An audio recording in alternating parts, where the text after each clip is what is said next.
You know, the one thing is I don't use myself as my only accountability. Some people do it through faith. Some people have, you know, religion. I did it through my children. It was when I realized that I was going to be an example for my children, and anything I did at one time, I'm going to have to explain myself to them. And it wasn't my father. It wasn't really my wife. I mean, my wife was very instrumental in talking to me and trying to cope with me and figure out ways to overcome my issues. But that was where I found accountability, was with my kids. I realized that they might be young now and at the time and not realize what it was, but then I was the, you know, protector. I'm supposed to be the lion of the pride, and, you know, and here I'm, you know, out there failing, and, you know, and we don't mind letting ourselves down. I've learned that real quick in life, you know. It's what you do when other people aren't around, and so I think it's you have to put that own thought process into yourself to where, you know, there's times, you know, if I'm on a run, you know, we went around the mountains and there's areas where no one's really seeing me. I could walk and no one would really know. My time might look a little slow, but I could, you know, I can deal with it. But whenever I have those moments, I just imagine my children are looking at me. And it's amazing how quick that made it to where I didn't want to, you know, to make mistakes anymore, you know. So I use that as that visualization, you know. It could be, some people it's God, some people it's, you know, whatever it may be. But I think if you find that, you don't let yourself down so easily. Every day, I value every day because I've earned every day. You know, and every time I wake up and I go to the gym, I've earned the right to go to the gym, and I can, you know what I mean. I've earned this position that I'm in, and for me to just, you know, for me to go back, and I mean, like even drinking now, like I'm responsible enough and old enough now that I could enjoy a drink every now and then if I wanted. But 12 years, man, I'm on a roll. You know, I don't want to. I'm like, because I like to be able to tell people, yeah, it's 12 years since I stopped drinking. You know, and before, when I was 17, when I was 16 or 17 and I was skipping school to go and drink, people thought that was cool then. Now people think it's cool that I haven't drank for 12 years. So it's like flipped on its head. You know, so now I don't want to lose that. I'm on a roll now. You know, don't drink, don't eat at McDonald's. These are the things that I'm proud of myself for, you know what I mean? So I just want to give that up, because then I won't be able to look people in the eye and tell them that anymore. 8 hours to 12 hours a day, and, you know, busting my ass to struggle to get by. I mean, I'm not by any means rich or anything right now. You know, hopefully one day when I'm as big as these guys sitting next to me. But yeah, I'm feeling you. But you know, I enjoy the lifestyle I have right now. I'm able to travel a lot more. I'm able to train all day, and I love it. And play video games.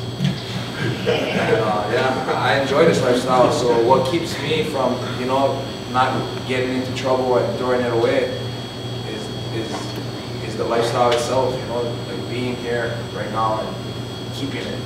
Like Brandon said, you want to keep it. I want to keep this. I don't ever want this to go away. I want it to get better, but I don't ever want to go backwards.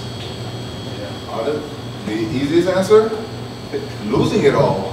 Like, man, I've gotten to this point where I'm at now. I don't want to lose. I don't want to lose anything that I have.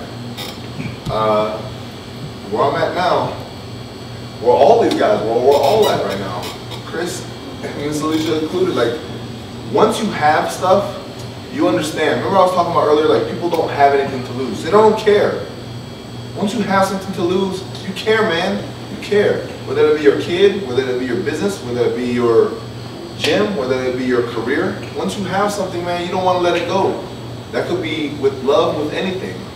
Once you have that thing, for sure, you're going to do everything within your means to not lose or let go of what you got. And so, with that being said, for sure I would encourage all of you, man, find something that you love, that you want, or a goal that you need to achieve to keep you on the straight and narrow. And that's no bull, that's no bullshit at all.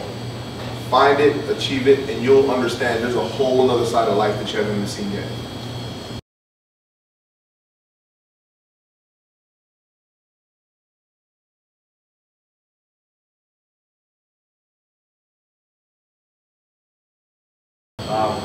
I'm not a money guy, I'm not a fame guy. I still think it's weird when people come up to me and ask for photographs and stuff, because, you know, I mean, like, people line up at the autograph signings and stuff to meet me, and I'm just a kid from Nottingham that likes martial arts. You know what I mean? I'm a Bruce Lee fan, you know, I eat, drink, sleep, same as everybody else, and I don't really see what I've done as anything particularly special.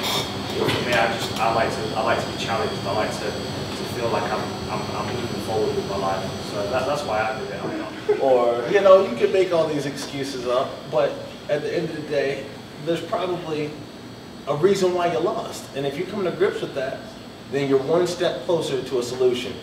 Once you find out what that solution is, then now you got something to work on. Now once you work on that, you're that much more prepared to get back in there. I've had a bit of a rough run recently.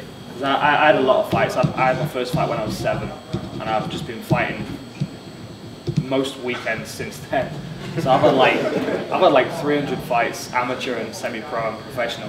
But these last 4 fights, I had a title fight 2 years ago against George St. Pierre, and I lost that by decision. And you know, no one thought I was going to get out the first round. So you know, after that, my ego swelled a little bit, and I thought I was the man because I went 5 rounds with the champ, and I had a couple of things to fix, and then I could get back in there and beat him and get the belt, and that was my goal. But I've had a bit of a rough run. I've had I've lost 4 fights in a row now, which is, for most people in the UFC, I'm fortunate. Most people would get cut, but I like to have a fight. So the fans like to watch me. So I'm fortunate enough to still have a job with the UFC. But you know, the thing that keeps me going is that I've got to look at the bigger picture. You know, I've lost a few fights, but I've learned from every one of them. You know, and now I'm going into another training camp. I've got another fight in 9 weeks today. I've got a tough opponent, but I've got a new training camp around me. I've got new coaches, and it's just part of my journey. You know, it's part of me testing myself. You know, I'm not doing this for anybody else other than myself. And all those people on Twitter and everything on the message boards and the forums, all talking all kinds of trash. They couldn't do what I'm doing.